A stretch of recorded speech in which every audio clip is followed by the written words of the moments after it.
Hey, it is Dawn Nicole here with Queen City Women in Business. I am the CEO and founder.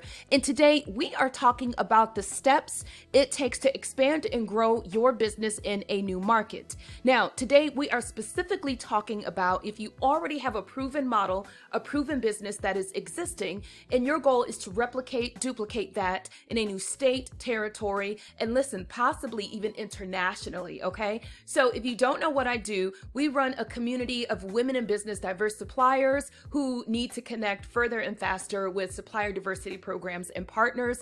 And we do that beyond certification and through that first RFP. So that's what we've done. We're a full scale platform. So this question comes up a lot because we just launched in a number of new markets. The first one was Indiana, the second one was Georgia. But the question for our women business owners, and it's a great question, is how did you do it? What are the steps and how can I do it? So you want to listen in, lean in, and grab your pen. So the first thing you want to do is what I call number one, the copy and paste effect. Copy and paste is looking at your business model and really asking yourself from a 10,000 foot view, how many of these same things can literally be copied and pasted and replicated in a new market.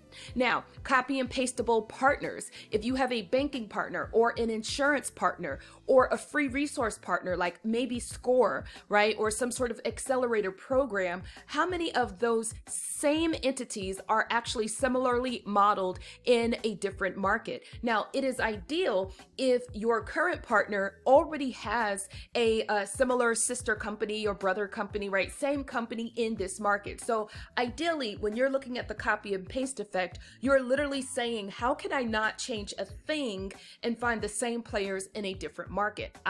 Now the delta between who doesn't exist and who does exist means that you'll find similar companies. For example, let's say that you're working with Fifth Third Bank or Bank of America in a current market, but where you're headed, they don't have a ton of Bank of Americas, then you will find a bank or credit union that is similarly modeled. But the first goal is what I call the copy and paste effect. How many things can you literally replicate, duplicate in a new market without having to change the brand? Okay, so that's the first thing, copy and paste effect. And the reason you want to do this is because it's much easier to scale this. For example, let's say that I'm already partnered with Bank of America, Fifth Third, or Wells Fargo in a current market, and I'm already hopefully working with a representative in that partnership. It's very easy for me to ask for a point of contact in Seattle, right? Or Portland or LA, wherever I am going. So keeping the same brand, maintaining that, sometimes in most cases means that you can maintain the same brand experience. And the goal is that if you have 8 partners like this or 10 partners, you want to literally copy and paste where you can. Okay, so now we're going to talk about step 2. So in step 2, now you need a launch event strategy. You're going to need a launch date. You're going to need the name of your launch event. And ideally, if you already have an event in your current existing business model that is launch friendly, try to launch with an event that is on brand to what you already have. Do not reinvent the wheel. Get the new market used to what you are already doing, right? That same experience. This is where you already have a date, you already ideally have a location in mind, and you already have a replica of how this event rolls, okay? Now, here's why this is exciting, and here's why I put this as number 2, because you want to always plan something so that in step 3, as you are starting to launch to the new market, appeal to the new market, and the partners in that new market, you already have an event to point to. You see, people get more excited and they take you seriously when they see that you're going to do this regardless. You already have an event scheduled. You already have a date. You already have a theme in mind. You already have a location. You're just inviting them to the table you created. Okay, so number 3 is it's time to establish your boots on the ground team. Now, more than likely, whatever type of team you are using to stand up Model 1, your current market, maybe in our case, like we have an ambassador team, or maybe you have a board team, or maybe you have a small support team, whatever the model is of that current team, you literally want to copy and paste and duplicate this in your new market and create boots on the ground. Now, here's why this is important, and here's why I did not say go to the authorities boots in that market first. You want to actually show that you have vested interest and support at the ground level, people ready to move and support your cause, okay? So create your boots on the ground team and model it similar to what you are already doing in your existing market. For us,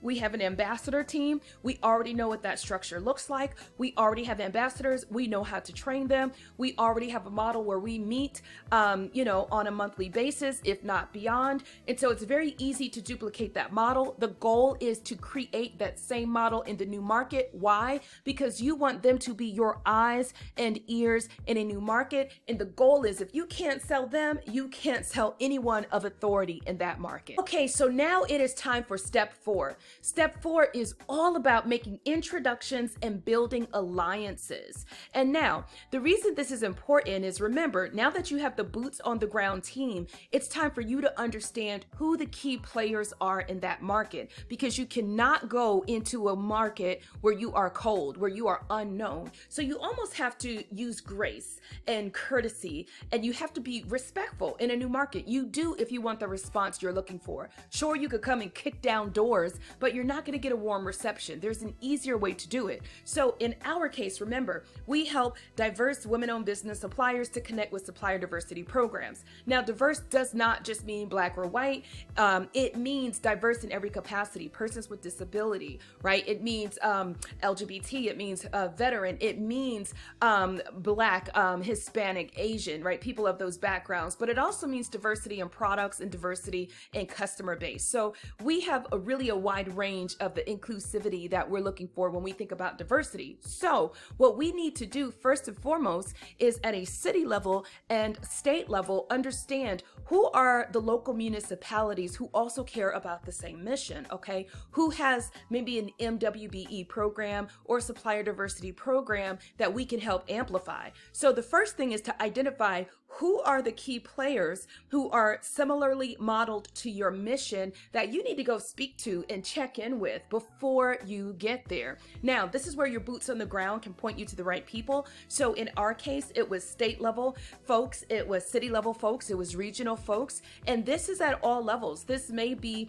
at a city level, state level, educational level. Find out who has similarly modeled programs and initiatives and go see about them. Now, you don't have to physically get on the plane just yet to do that. If you're in driving distance, that's great, but you can also do this very eloquently and effectively over Zoom. So make sure you introduce yourself, make sure you build those alliances, and at this point, everything is leading up to your launch event. That's the secret. You see, if you get people involved and excited, but you don't have an outcome to drive them to, it's kind of like just talking head. So like if we didn't have the launch event and we were just talking and talking, it'd be like, yeah, that's nice. But it's easier for people to wrap their mind because there's a pinnacle event that we're inviting people to. Okay, so number 5, now you want to actually, now that you've done all that, it is time for you, if you haven't already, to start that market awareness. You want to do this like 6 months out. So if you can, you want to create the event, right? You want to make sure that you're marketing to people. You want to have your boots on the ground team marketing. You want to have those alliances that you just brokered those partnerships with. You want to have them marketing, and it's all pointing to your launch event. And here's a pro tip. Make sure you actually include your boots on the ground team and your new strategic partners in that area in your launch event. I'm gonna say it again. Invite them to be collaborators of this event. Do not have them there standing idly by watching you do your thing. No. You will get more traction and more enthusiasm if you actually invite them to take an active role in your launch event. That's a pro tip. So make sure you do that, because now you have all hands on deck helping you to market. You're welcome. Okay, so number 6, now it is launch event day. It is the day you've been marketing this thing. You've probably been doing like Instagram and LinkedIn videos and YouTube videos if you're like us, and you've been inviting people, and now it is the big day. Document. Take pictures of you on your way to the event. Document this experience. It is super important. And at the experience, what you want to do now in this new market, your PowerPoint is not just about who you are. It's about who you are, what you've already done in the previous market, and what you are getting ready to do for this market. Entice and energize this new audience. Share with them who your partners are. Share with them what is on your roadmap and what is in it for them. them, encourage them to take action right now, and let them know that they are going to get the best of whatever you offer if they are early adopters. So push, push, push while you are there for people to jump in right now while they are excited and in momentum. Trust me, we know. The other thing you should know about this launch day is this is not just a 24-hour turnaround where you fly in and fly out.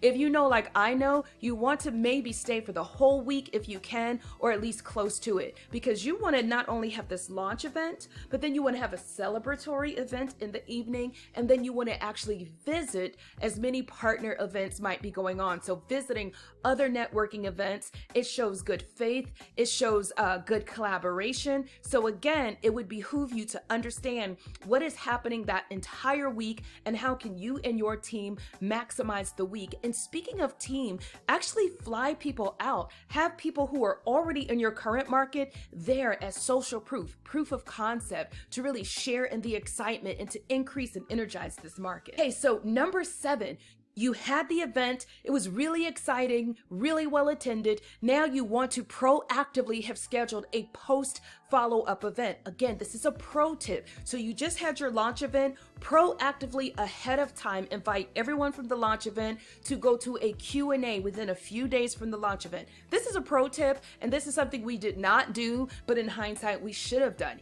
Yes, and you're welcome. So you're going to schedule maybe some kind of Zoom Q&A for people who've had time to leave your event, talk to other people, and more questions were generated. You want to create the space and opportunity for more people to get in on the act and get excited. Finally, number 8, you did it. You can celebrate, drink some wine, and just really have a good time because you did it, my friend. You launched. Now you have partners, you have members, you have a team, and you just really have a new market, and you should feel proud. Now it is time for BAU, business as usual, and your entire goal is to make this new market feel completely indoctrinated and entrenched in your brand. So you want to do everything you can to show them love, to show them support, even if you need to go above and beyond to show those new members who are infiltrating into your new market in a good way.